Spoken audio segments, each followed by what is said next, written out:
Paul here doing our weekly video, and last week I told you guys that I really want to talk about the loop and what we got me involved in America's Great Loop.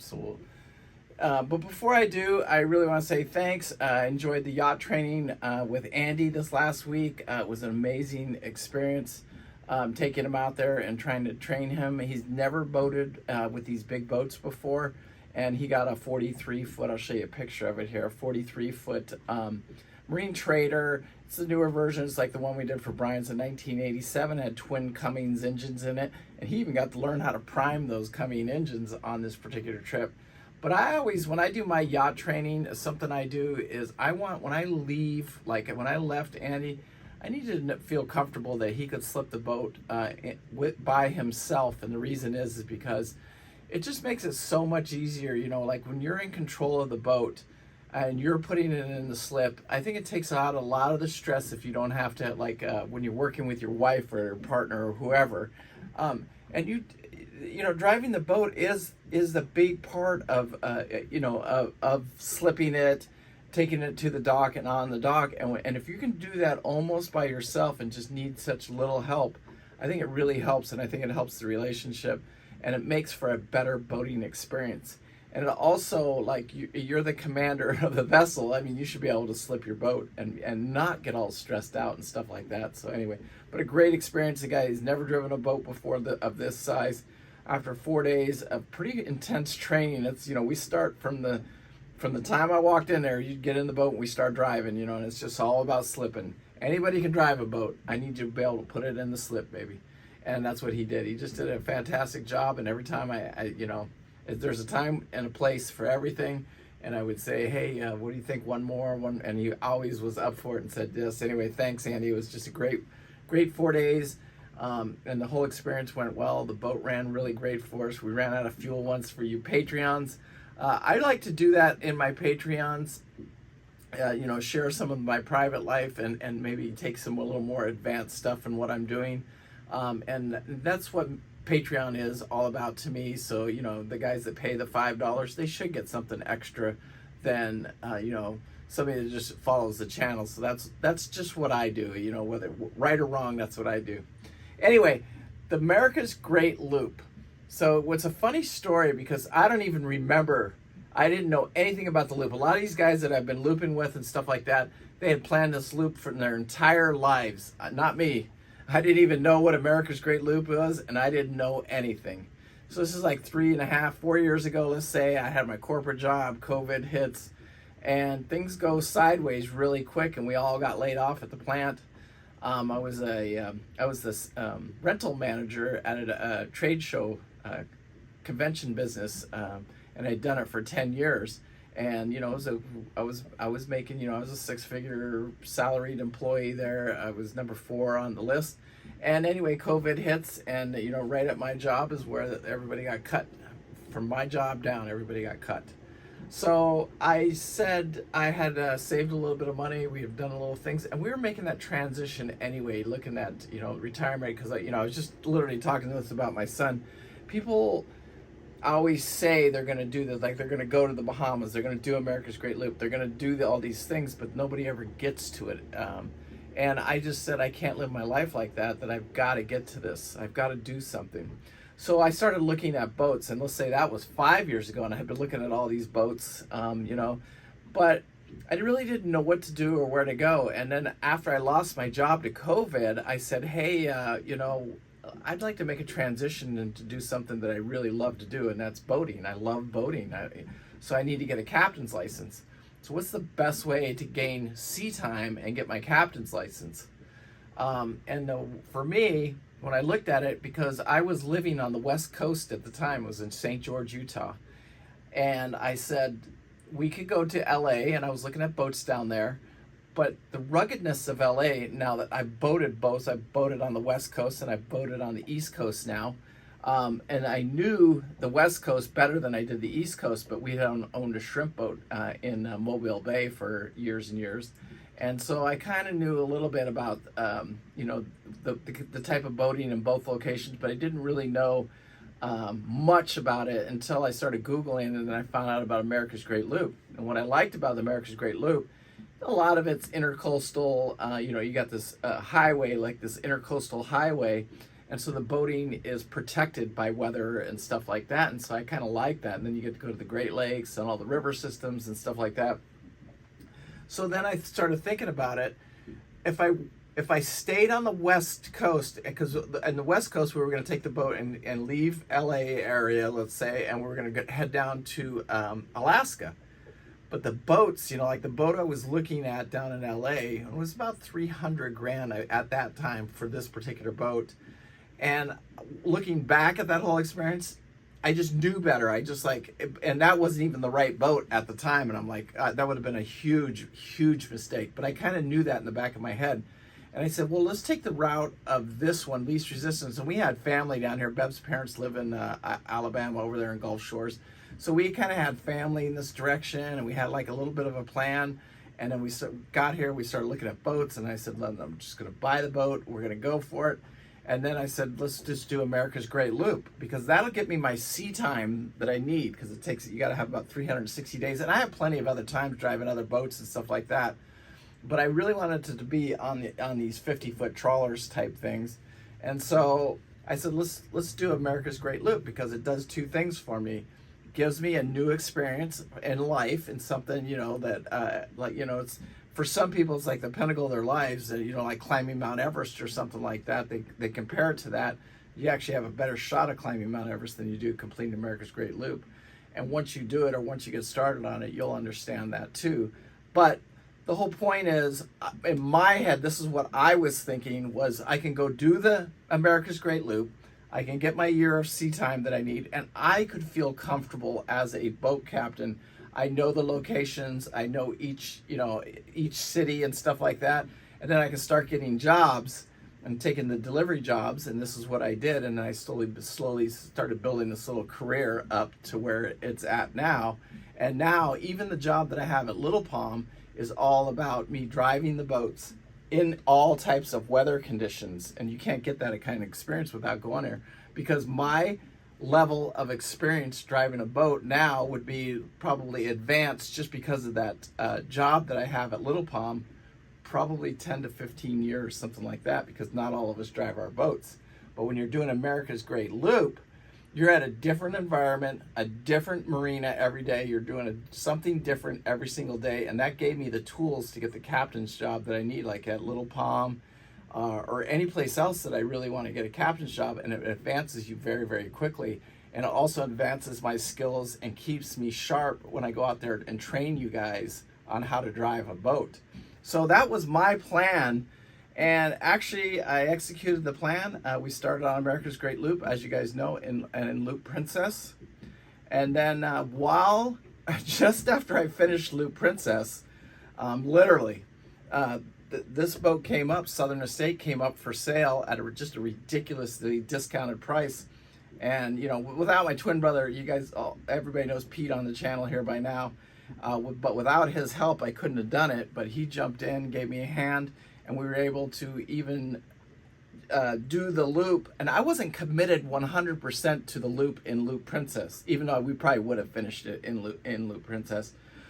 But what really sealed the deal was when Southern Estate came for sale, and we were picking Southern Estate up in Maine. And Pete was going to meet us in Delaware City, and this all worked together. And so me and Bev are looping a Loop Princess, and we bring it around, and we get to Delaware City. Pete's there with Southern Estate. Then I said, well, I can either take Southern Estate down the coast, or I can take it up to the Great Lakes. So why wouldn't I go finish the loop? And then we're staying out of the hurricane season was the whole thing.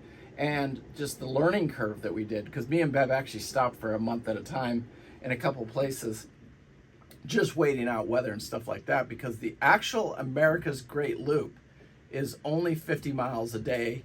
Let's just say you're running 50 miles a day is a 3-month journey.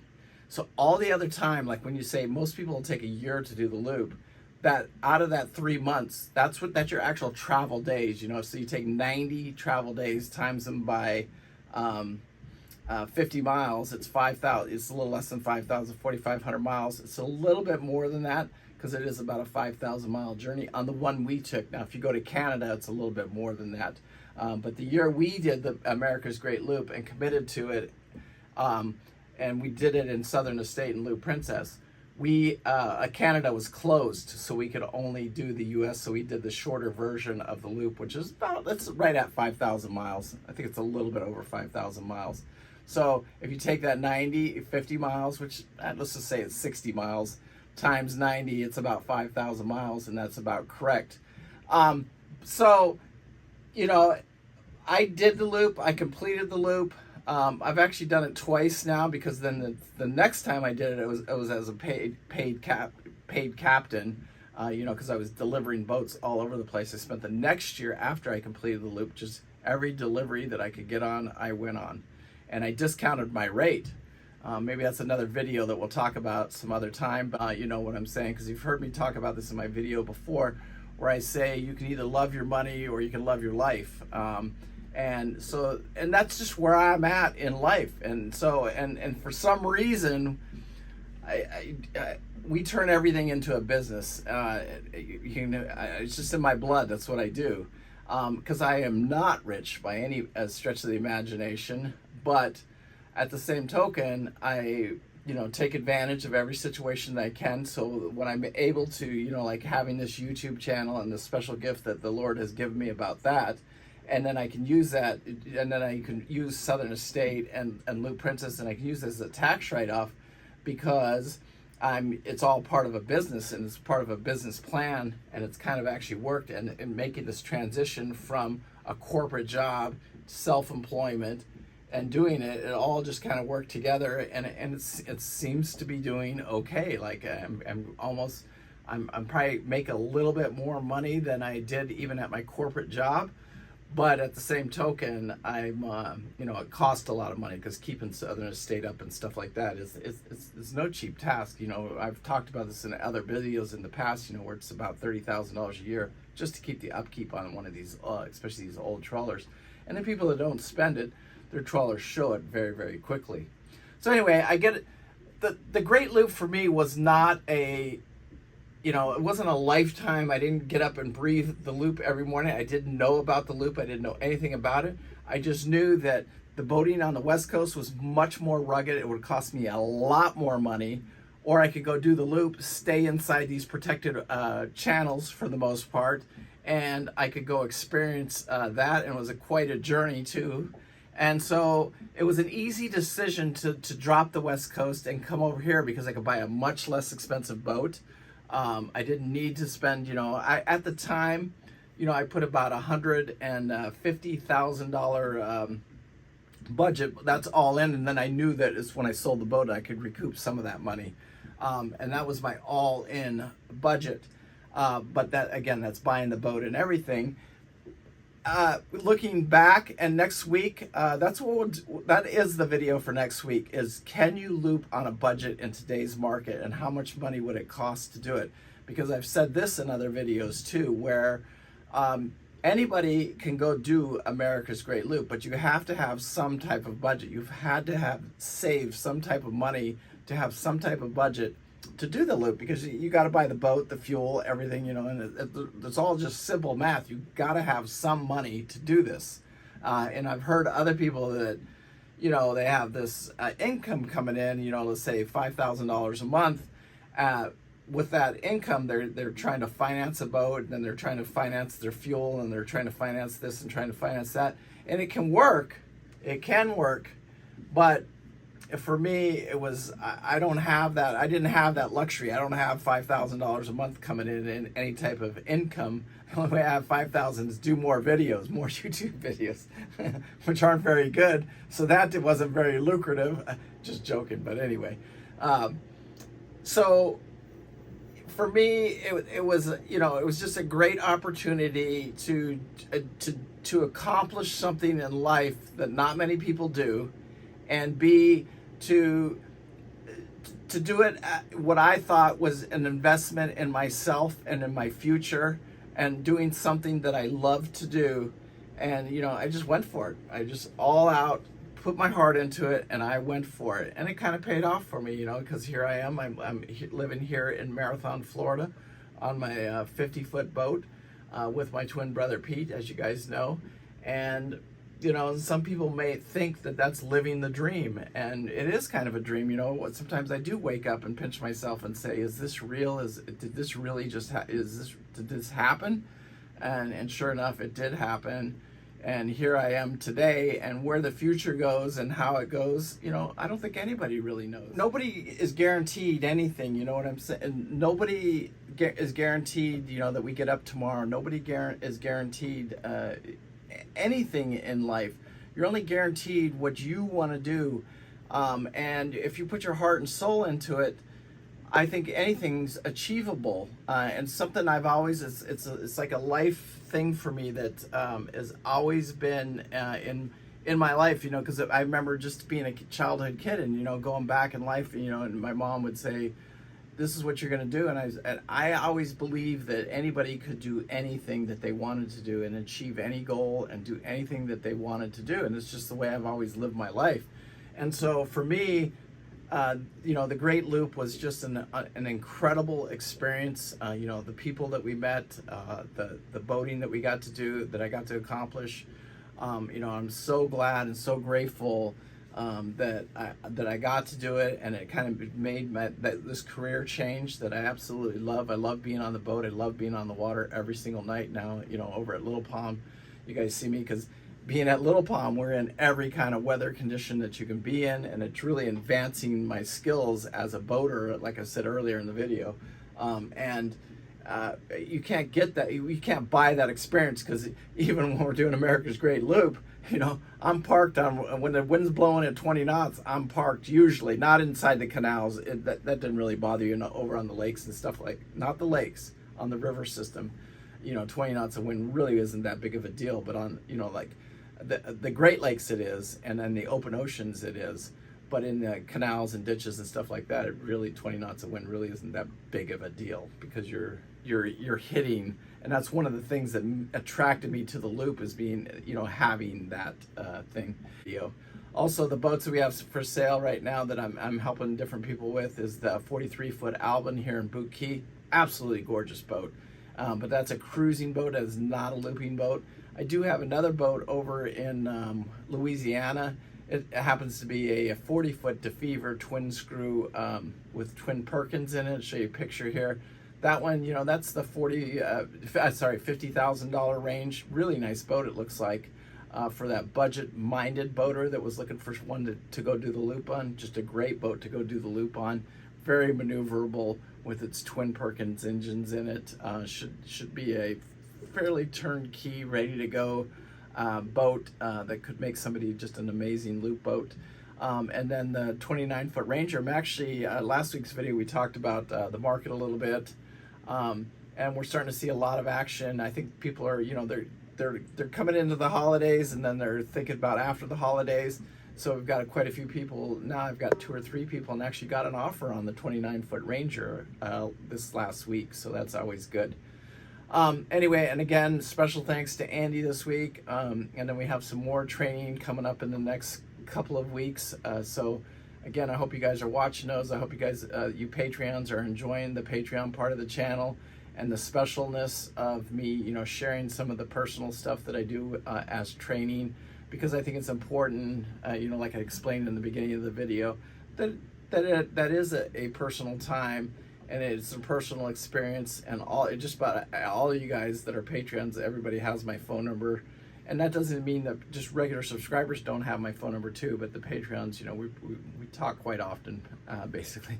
Anyway, peace out. Thank you guys so much for this week. I want to hear your comments of, you know, are you getting ready to do the loop? Are you ever consider doing the loop? Why do you love boating? You know, let's hear the comments from you guys, and what you think about it and stuff like that. Anyway, peace out. Thank you guys. I you know, like, I get it. God's blessed me with just a wonderful life, and, you know, an opportunity to share it and share it with you guys, and I do appreciate it so much. Thank you guys. Bye.